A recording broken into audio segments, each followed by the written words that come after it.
finding support for Quinn after diagnosis was, yeah, I mean, it's a difficult. Quinn goes to a really good school, a really progressive school, and they were really supportive pre-diagnosis. Basically, anything that we asked for, any accommodations, he was given. Okay, so one thing that was really important about Quinn's school was that they never doubted us. Even No, we said, we know Quinn is autistic. We haven't got the diagnosis, and and they yet hadn't met him, and that was the important thing then, because he moved up from he wasn't diagnosed when he moved to the school from the infant up to the junior school. They hadn't met him, and like Michelle said, they completely accepted everything that we were saying. And then once they did meet him, although he was masking and didn't present in the way that we would say that he would present at home and outside of school, they listened and they made time for us, and transition was really good, because they took pictures of the whole school and wrote descriptions of what was going on in every room. They took pictures of the teachers, and he had more visits than anybody else. He went and he like with a friend, he went down for an hour, and then it was 2 hours, and then it was on half a morning, yeah, and teachers came up to his infant school as well to visit him at the school. So the school we have been absolutely blessed. There are other schools in the area that aren't as progressive. Even nearly 2 years in, and they've made small changes. Quinn finishes 15 minutes early, and there's a quiet room, and he goes and he can draw or play Lego. He doesn't have to go into the yard on a morning. He can go straight into his classroom to read, and he usually ends up helping Mr. Meadows, his teacher, which he loves. They talk about maths and cats usually, and Star Wars, and tiny things that cost nothing. There's no additional teacher resource needed, have made a huge difference. And I think that they, just because they didn't see it at school, they believed that pop bottle analogy that Quinn masked, and he's brilliant, he's bright, but when he came home we saw it. And the fact that they believed made such a difference. Like Kieran said, we've got friends where head teachers are saying, well, when I see it, then I know autism when I see it, and that's when we'll start helping you. And then or it's when he has the diagnosis, that's when the support will come, and it's needing that piece of paper. And it's kind of school's obviously important because they spend so much more time at school really than at home, so it's a massive part of their lives. And for us to have that support, like I said, we are really blessed. And I think a lot of that comes down to, I think we're lucky, and we're quite unique in a way, because obviously, I've been very self-aware for a very long time. I've taught myself about being autistic and about autism, and so I carry a little bit of an air of authority about it. So I go into school and they respect that I know what I'm talking about. And I think that's where lots of other parents probably struggle, because they don't have the knowledge that they need, so they don't have that weapon in their armory to be able to go in and say, look, I know what I'm talking about and you don't know what you're talking about. So I think it's really important for parents to educate themselves as quickly as possible, and not just from professionals, but from learning from autistic people as well, learning from people like NIAS, who work with autistic people every day. And it's that mix of information is so relevant and important to them, and it will empower them. And obviously there are many schools, like Michelle said, where you butt up against the brick wall with the teachers, with the stuff, because they don't see it, so they don't believe it, and they've got 30 children, and each child is as important as the rest, so we're not going to pay them any extra attention because they do well at school and they do okay at school, and once they're out the gate, it's not our problem, kind of thing. And but that's that I think that's really important, that once they're out of the gate, if you look at CAMS, it's the same kind of thing. CAMS are so underfunded, and we had brilliant people at CAMS. This out of the gate concept is CAMS let you go once you've got your diagnosis, and you can feel so isolated and so alone and vulnerable. It's hard parenting. You learn every day as a parent. You doubt yourself every day, and then someone slaps a diagnosis on your child, and you don't really know what to do. And there's GPs can't help. You don't have health visitors.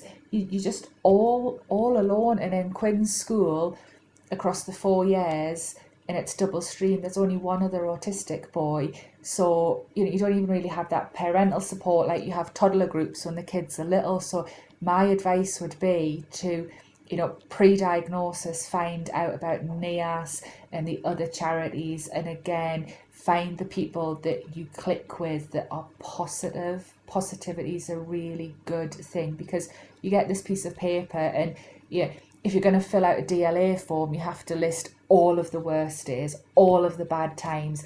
And when you go through diagnosis, you have to talk about all of the meltdowns and all of the problems, quite often and in front all of of the the child issues. as well. Yeah, and we've had countless meetings where tell me about when Quinn does that, and Quinn's there listening, and it's heartbreaking. So you can come out of that process really quite deflated.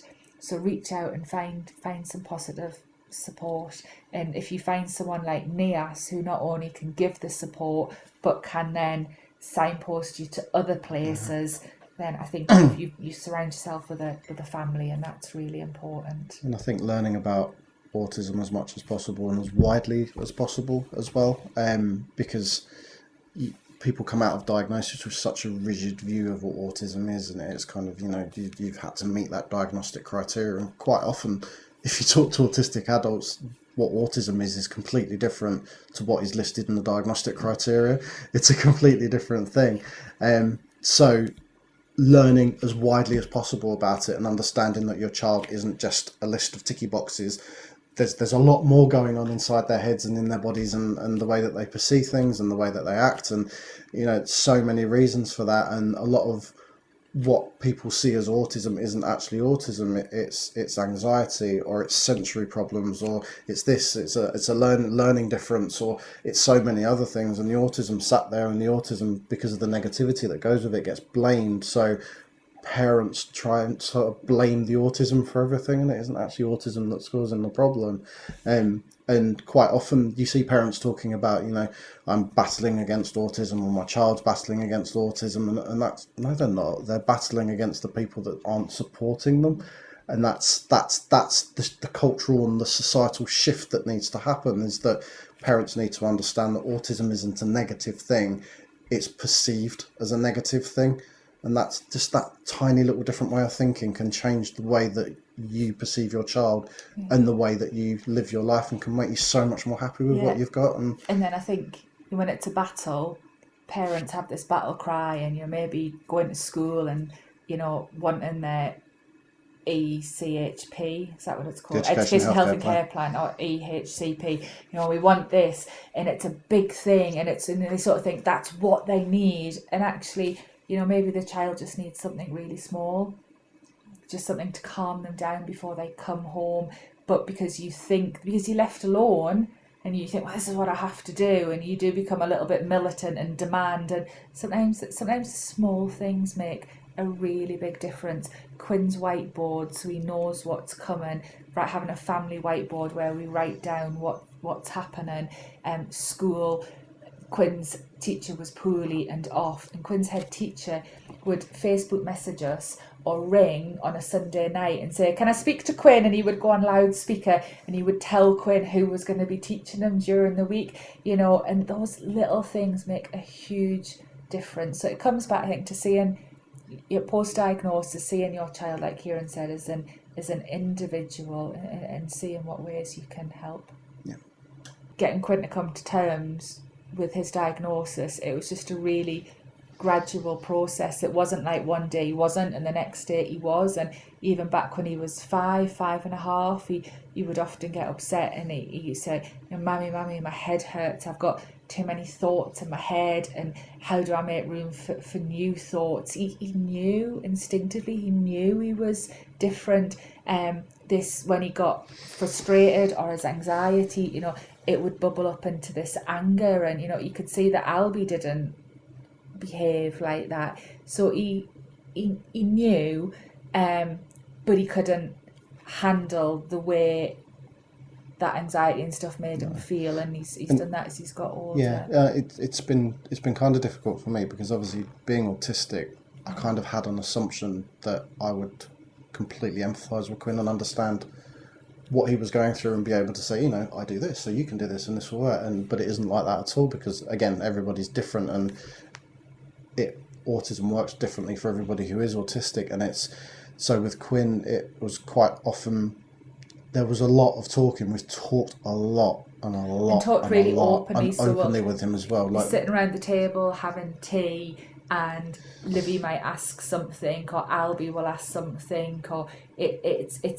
been there, and we're not, it's not a deep dark secret. No. We are not ashamed of this. It's fine. It's a brilliant thing. Makes Quinn epic. He said, I am autistic and I'm epic, but he said, I'm really good at annoying people because he is. So it's been from even before diagnosis, we've sort of talked about it. Yeah, and it is being open with your children to us is really important. Being honest with them is really important, and like I said, me especially have constantly had conversations with Kieran where he said like, is this autism? Is that autism?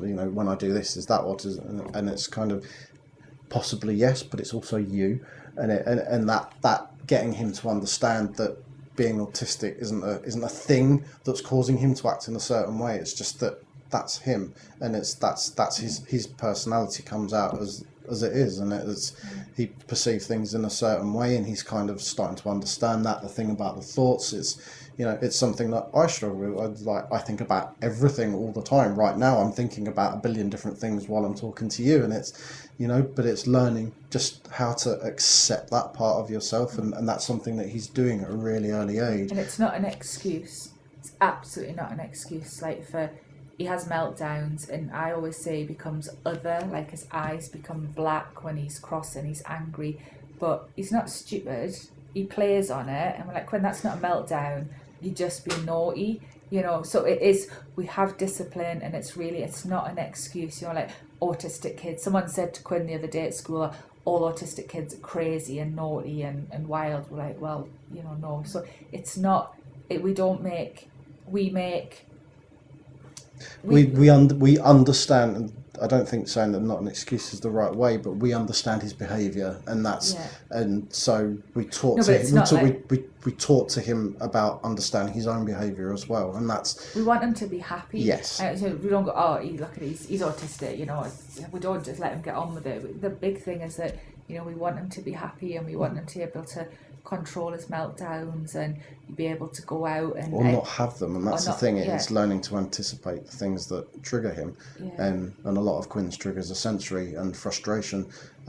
So it's if a sensory issue triggers Quinn, then remove the sensory issue, and it's looking at that way rather than controlling the behaviour. It's controlling the triggers for the behaviour, and teaching Quinn to learn what his triggers are as well, so he can avoid them, and that's a better way of looking at autistic parenting is rather than looking at the behaviour of the child, you look at the roots of the behaviour of the child. So and that's in year 3, he hated swimming at school. Mm-hmm. He hated it with a passion, and we talked to the swimming teacher, so she would give him sort of more support, but obviously it's a big class, and he would be so upset. He would come home, he can only swim underwater, and we've sort of figured out the reason he swims underwater is the moment his head goes underwater, it's that beautiful noise that cuts out everything else, because the swimming baths is noisy and it echoes. And school rang us up one day and just said, swimming's sorted. What do you mean? You don't have to go anymore.